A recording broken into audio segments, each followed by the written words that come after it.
নমস্কার বন্ধুরা, সবাই কেমন আছেন? ব্যালকনি বোটানিস্টে সকলকে স্বাগত। দেখুন আমার টবের পান গাছ। আমি একবার দুটি পাতা সহ একটি ছোট্ট ডাল নিয়ে এসেছিলাম। শিকড় ছিল অবশ্য, সেটা এনে একটি ছোট পাত্রে রেখেছিলাম। যে একটু বড় হলো তখন আমি রিপোর্টিং করেছি এই বড় টবের মধ্যে। এই বড় টবে প্রথমে আমি 1 ইঞ্চির মতো ইট দিয়েছিলাম, ইটের কুচি। তার উপরে মোটা বালি দিয়েছি 1.5 ইঞ্চির মতো জল নিষ্কাশনের জন্য। তারপরে ওই ঘরে তৈরি মাটি ছিল আমার, সেই মাটি টবের মধ্যে দিয়েছি। তারপরে এই গাছটাকে বসিয়েছি। এখন কি সুন্দর ডালপালা বেরিয়েছে। এটা হচ্ছে মিষ্টি পান। বেশ রোববার দুপুরবেলা বা যে কোনো সময় মিষ্টি পান খেতে সকলেরই ভালো লাগে। খাওয়া দাওয়ার পরে খুবই ভালো লাগে। যাই হোক, পাতাগুলো খুব সুন্দর হয়েছে, সবুজ। এই পান গাছে কিন্তু ফুলও ফোটে। প্রথমে সাদা হয়, তারপর আস্তে আস্তে মাসখানেক পরে ডার্ক হয়। দেখুন কত লতা পাতা বেরিয়েছে। এই গাছে কিন্তু আমি ওই তিল খৈল, মাঝে মাঝে নিম খৈল দিই, ভিজিয়ে রাখি, তারপরে দিই। একটু পচিয়েই আমি দিই। অনেকে ডাইরেক্ট দেয়, আমি দিই না। দিলে ওই টবের পাশ থেকে দূর থেকে একটু একটু করে ছিটিয়ে দিতে হয়। আমি আমার মতন করে দিই। আর বেলে মাটি কিন্তু পান চাষের জন্য একদম ভালো নয়। বেলে দোআঁশ অথবা হালকা স্যাঁতসেঁতে মাটি, সামান্য অম্লীয় পান গাছের জন্য খুব উপযুক্ত। কারণ জল নিকাশি ব্যবস্থা খুব ভালো থাকতে হবে। পান গাছ কিন্তু কটকটে রোদ সহ্য করতে পারে না।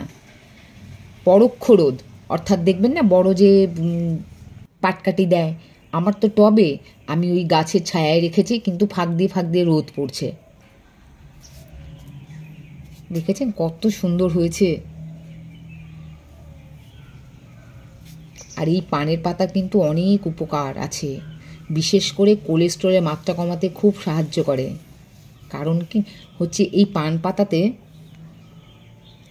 ইউজেনলের উপস্থিতি, এই জন্য এটা কোলেস্টেরল কমাতে সাহায্য করে। সবাই অনেকেই পান খাওয়া একটা নেশা, জর্দা টর্দা দিয়ে। আর এটা তো মিষ্টি পান, বেশ অনেকে প্রতিদিনই খায় অনেকবার করে। আর আমরা এই রোববার ধরুন একটু ভালো মন্দ খাওয়াটাও হলো, দুপুরবেলা খাওয়ার পরে একটু খেলাম, খুবই ভালো লাগে খেতে। স্প্রে করতে হয়, আমি তো ওইভাবে স্প্রে করি না।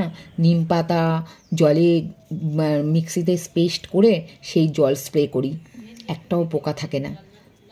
মিলিবাগও খুব আক্রান্ত হয়, মিলিবাগগুলো তুলে মেরে ফেলে দিই। ভীষণ সুন্দর একটি গাছ, দেখতেও ভালো, বাড়িরও শোভাবর্ধন হয়। অনেক গাছের মধ্যে একটা পান গাছ রাখবেন, পান গাছে ডালপালা এইখান নিয়ে বেশ সুন্দরও লাগে। এখান থেকে আবার দুটি পাতা সহ একটি ডাল নিয়ে আপনি বোতলেও রাখতে পারেন। বোতলে যখন শিকড় ছাড়াবে তখন ওই সেটা আবার মাটিতেও পুঁতে দিতে পারেন। এর কিন্তু বোটানিক্যাল নাম আছে, পাইপার বেটলেন। আবার একে তাম্বুল নামেও কিন্তু বলা হয়। আর্য জাতিরা, আরব জাতের লোকরা কিন্তু, আরবীয় লোকেরা কিন্তু একে তাম্বুল বলেও ডাকে। খুব সুন্দর না গাছটা? জল নিকাশি ব্যবস্থা ভালো রাখতেই হবে, না হলে গোড়া পচে যায়, শিকড় নষ্ট হয়ে যায়। আর বেলে মাটি তো নিমোটোড হয়, বেলে মাটিতে নিমোটোড হয়, আক্রমণ হয়। এই জন্য বেলে মাটি একদমই ভালো নয়। বেলে দোআঁশটা ভালো, বেলে দোআঁশ, যেটা আমি আগেই বললাম। আপনারা সবাই আমার ভিডিও দেখবেন, সাবস্ক্রাইব করবেন, পছন্দ হলে কমেন্ট করবেন। দেখুন একটি পান, সুন্দর পাতাগুলো দেখতে। আমি মাঝে মাঝেই একটা একটা করে ছিঁড়ে আমরা খাই। জলও দেবেন, কিন্তু অতিরিক্ত জল না, জল যেন বেরিয়ে যায়, জল যেন জমে না থাকে। স্যাঁতস্যাঁতে মাটি যেহেতু পছন্দ করে, তাই অতিরিক্ত জল দেবেন না, নিকাশি ব্যবস্থা যেন ভালো থাকে, আমি বারবার এটার উপর জোর দিচ্ছি। 15 দিন 20 দিন পর পর একটু স্প্রে করবেন নিম পাতার জল। আমি তো জৈব সার দিই। দেখুন কত সুন্দর হয়েছে, অপূর্ব। থ্যাংক ইউ আমার এই ভিডিওটা দেখবার জন্য। আমার এই টবের গাছের পান গাছ, টবেতে লাগানো পান গাছ আপনাদের সবার ভালো লাগবে। অনেক ধন্যবাদ আপনাদের সবাইকে, ভালো থাকবেন খুব।